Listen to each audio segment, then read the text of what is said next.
I want to share something with you that many of us may not know.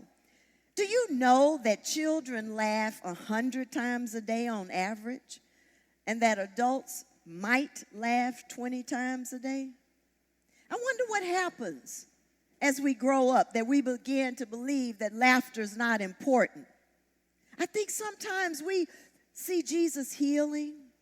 We see Jesus working miracles. We see Jesus doing the extraordinary. We forget that his mama taught him how to cover his mouth with a tissue when he coughed and sneezed.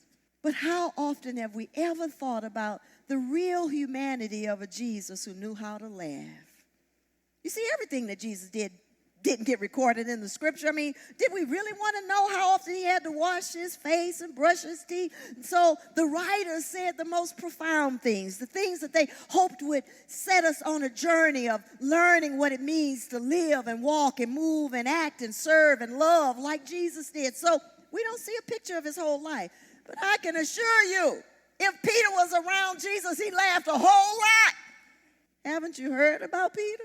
Rule 11 invites us even now to laugh at ourselves and at life. Not in the spirit of ridicule or disrespect do we laugh at ourselves. We're not whining, no self-pity, but laughter as a miracle drug, a remedy.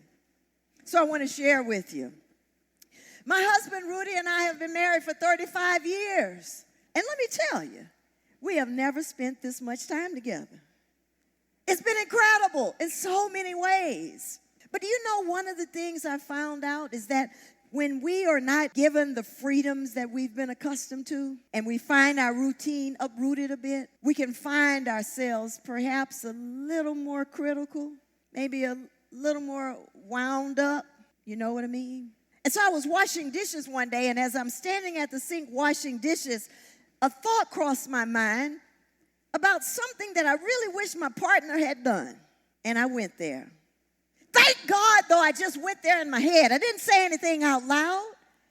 And so because I went there in my head, it gave me a moment to reel myself back up instead of spiraling myself down.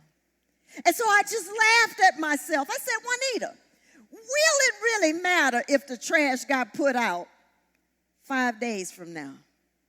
Will it matter a month from now? Will it matter a year from now? And then I realized how foolish my concern had been. You see, it really didn't matter at all. It really didn't even matter in that moment, except something in me felt the need to control, because, you know, there's so much that's out of our control. And so I'm grateful that in that moment, I was reminded to laugh at my thinking. And that's just what I did. And when I laughed, the next thing I know, Rudy walks in the room and I could be present to him and I could be excited about him being there. Why? Because I allowed laughter to change what was going on in my head and in my heart. We don't want to miss a moment where laughter just might be the medicine we've been longing for. Just might be our miracle drug. It goes on to say that laughter will ease your pain and it'll cure your depression. It'll help you to put into perspective that seemingly terrible defeat of the moment. So what does it look like to allow laughter to move us beyond pain, physical, mental, or emotional pain? What does it look like to allow laughter to move us beyond depression? You know, I've been depressed before. And I remember in the period of my, I call it the crash, the Great Depression. During that time, I remember one of my mentors saying, stop taking yourself so seriously. And I thought to myself, well, what does that have to do with depression? I came here for advice and insight on how to move through this. And I was told to not take myself so seriously. You know what I came to realize is I had been taking myself too seriously. And not just in that moment, but for a very long time. And you know what I realized is that a part of my depression had been because my thoughts had been spiraling down instead of spiraling up. Now, I'm not saying to those of you who are on medication for depression or who are getting counseling or who are seeing a psychiatrist, I did all those things as well, and I still have a good, solid relationship with my therapist, believe me. But what I'm saying is, what if we make laughter a part of our prescription? What if you pull out the funny videos, you know, the ones from all those birthday parties and Thanksgivings, and how many of those things do we still have around the house anyway? What if we pull those out and begin to laugh some? What if we turn to our friend, the one that's funny, and FaceTime them or call them on the phone or Zoom them in and bring some laughter into our environment? There just might be a little more healing. There might be a change in the atmosphere of our thoughts and our hearts. The second thing that the rule says is that laughter can banish the tension and concern and worry about whatever predicament we find ourselves going through. I am amazed that the practice of laughter has so many incredible benefits. And so I wrote down a few. That laughter increases the immunoglobulin A, protects against respiratory tract infections. That might be important about right now. And it increases the immune system's function. Laughter increases the gamma interferon. And so gamma interferon is the frontline defense against, lean forward, you're going to want to know this, viruses. It increases our B cells that produce antibodies directly against harmful bacteria. Laughter does this. It increases the complement to a combination of proteins that act as a catalyst in antibody reactions. Laughter does this. It lowers the blood pressure. It stimulates the brain and expands and enriches the blood vessels with oxygen, and it sends blood racing to the extremities. Laughter does this. It's a form of stationary jogging inside. It reduces our mental and physical stress, anxiety, and depression. It enhances emotional intelligence. Can you believe that?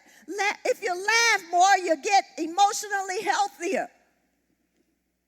It improves our attitude and our mood, and it can increase self-esteem. It increases our energy levels, and it increases optimism and hope, and it can enable us to know love and peace and joy and happiness and gentleness and kindness and patience in trying times. So I can say a whole lot about laughter, but you know me, I'd rather show you.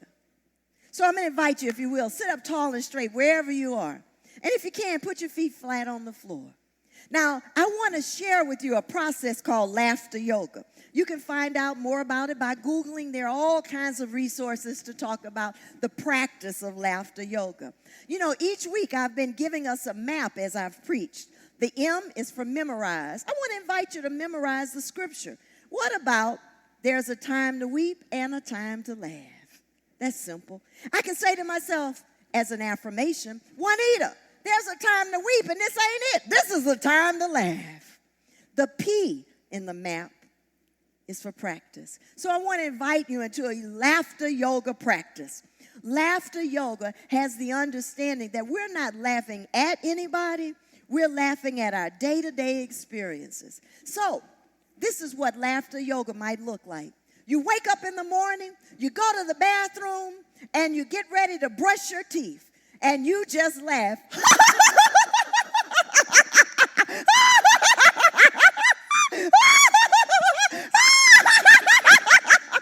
And you want to laugh down in your gut because that's what causes the oxygen to circulate and to flow.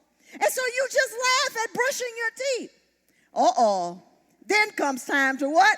Wash your hands. And so you stand in front of the mirror and you just begin to laugh at washing your hands. The most common, routine, ordinary things. Now somebody's saying, well, why would I want to do that? Well, I just got through telling you because it can help fight off viruses. It can help improve your mood. It can help you with your optimism, and it can also help you to stay open to creativity.